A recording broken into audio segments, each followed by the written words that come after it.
Segredos do arquivo. Hoy desvelaremos el intento de fuga de unos peligrosos presos confinados en el castillo de San Antón de A Coruña.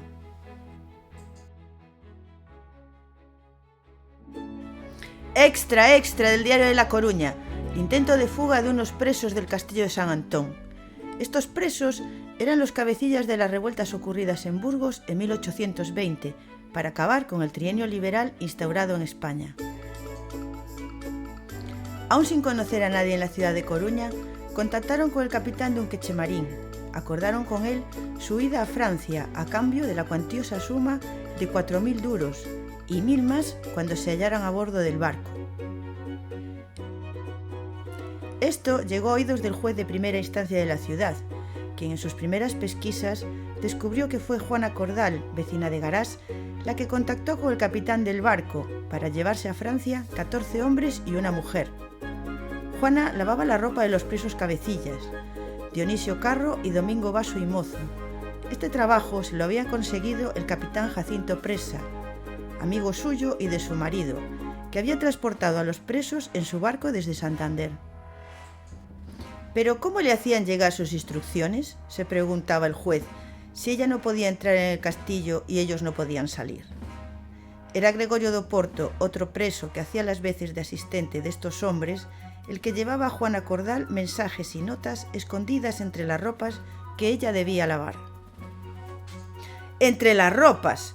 El juez no daba crédito a lo que estaba descubriendo y se preguntaba con gran asombro, ¿qué hace entonces el gobernador del castillo para permitir tales desmanes? ¿No es su deber custodiar a estos presos tan importantes? ¿No es su deber impedir que se comuniquen con el exterior? Con estas preguntas en la cabeza, se presentó en el castillo.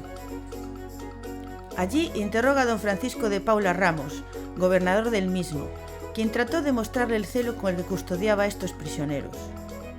Este guió al juez por el castillo, señalando las casamatas donde los aloja, las puertas con las gruesas cerraduras que las cierran, los guardias armados que patrullan de día y de noche el perímetro interior y exterior, las órdenes que tiene para que durante la noche cada cuarto de hora se cambie el santo y seña para que nadie les engañe, de cómo los que patrullan por el exterior tienen orden de detener a cualquier embarcación que se acerque y si ésta no responde, abrir fuego.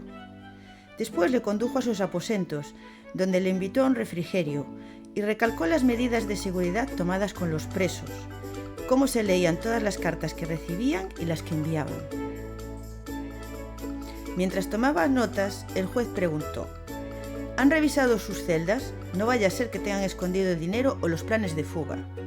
¡Caramba!, exclamó el gobernador, no se me había ocurrido. No se me había ocurrido. Vaya carcelero, dijo el juez.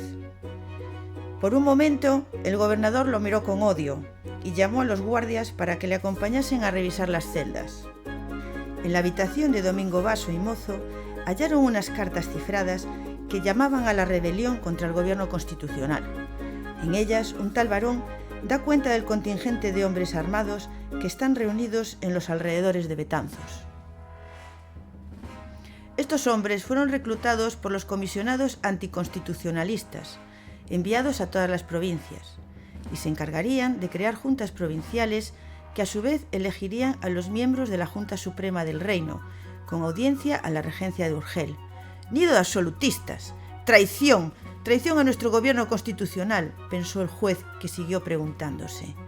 ¿Cómo es posible que tal misiva estuviera en manos de Domingo Baso? ¿Acaso el propio gobernador del castillo está implicado en el complot? Sí, decide el juez, ya que averiguó que estos presos tan peligrosos charlaban y jugaban a las cartas y a la lotería con el gobernador del castillo. No es de extrañar que lo hayan destituido de su cargo.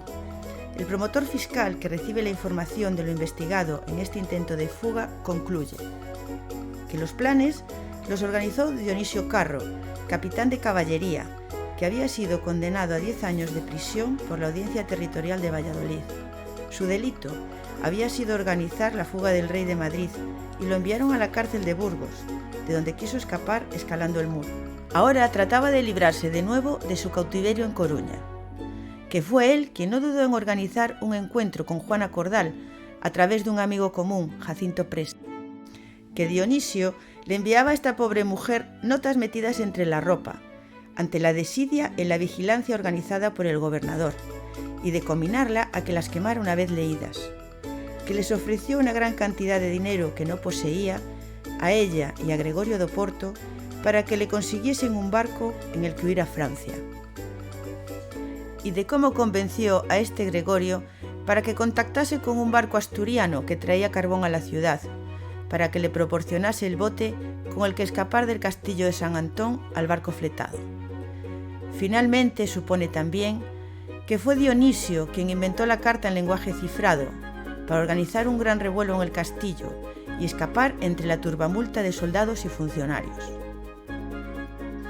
Esta causa llegó hasta nuestras manos conservada en el fondo de la Real Audiencia de Galicia, custodiado en este archivo con la asignatura 48.893-5, pero esto no acaba aquí.